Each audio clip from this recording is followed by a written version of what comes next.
Si tu as tendance à procrastiner ou que tu bloques sur tes objectifs, ça peut être pour te mettre au sport, peut-être manger sainement, ou tu as du mal à travailler sur quelque chose que tu as pour le boulot ou pour l'école, ou alors juste un projet personnel où tu as envie de faire des choses mais tu n'arrives jamais à trouver la motivation. Peu importe, tu sais ce que tu as à faire et pourtant tu n'arrives pas à t'y mettre. Tu as parfois un élan de motivation mais ça dure jamais longtemps. Donc tu procrastines, tu commences à procrastiner, ensuite tu commences à culpabiliser et tu n'arrêtes pas d'avoir des cycles de motivation comme ça où ça te fait pas avancer, ça te mène nulle part. Si c'est ton cas, c'est probablement que tu n'abordes pas la chose de la bonne manière. À l'école, on nous apprend à penser problème-solution de manière très intellectuelle. Le problème avec cette approche, c'est qu'il y a deux choses qu'on a tendance à oublier. Premièrement, on oublie de se demander quelle est la source du problème. Du coup, on s'attaque aux symptômes, on ne soigne pas la maladie, et tant qu'on ne s'attaque pas à la source du problème, ça finit toujours par revenir.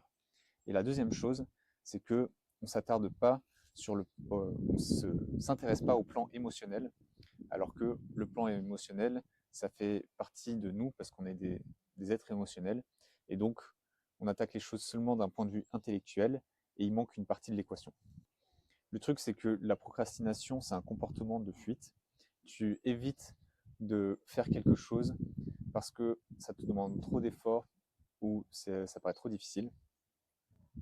Et quand on a un comportement de fuite, vu qu'on est des êtres émotionnels, il y a aussi un évitement émotionnel derrière.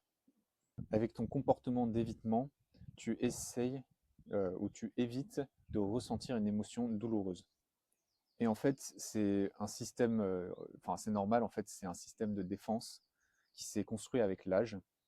Tu veux éviter de ressentir cette émotion douloureuse parce que ça fait mal, donc tu veux te protéger en t'évitant d'avoir mal. Mais le problème, c'est qu'aujourd'hui, ce système de défense, il te sabote. En fait, il t'empêche justement de t'attaquer à la source du problème.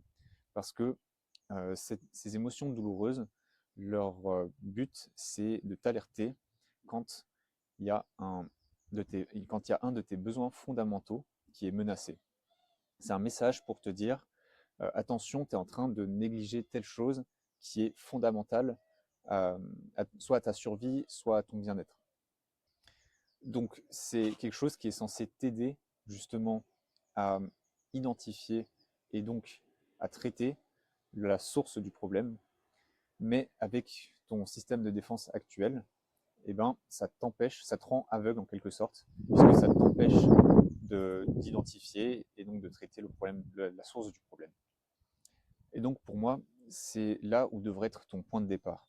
Tu devrais te demander quelle est l'émotion que j'essaye d'éviter, qu'est-ce que j'essaye d'éviter de ressentir, quel est le besoin que cette émotion cherche à protéger, et finalement, comment répondre à ce besoin plutôt que de l'ignorer et d'espérer que ça va passer tout seul.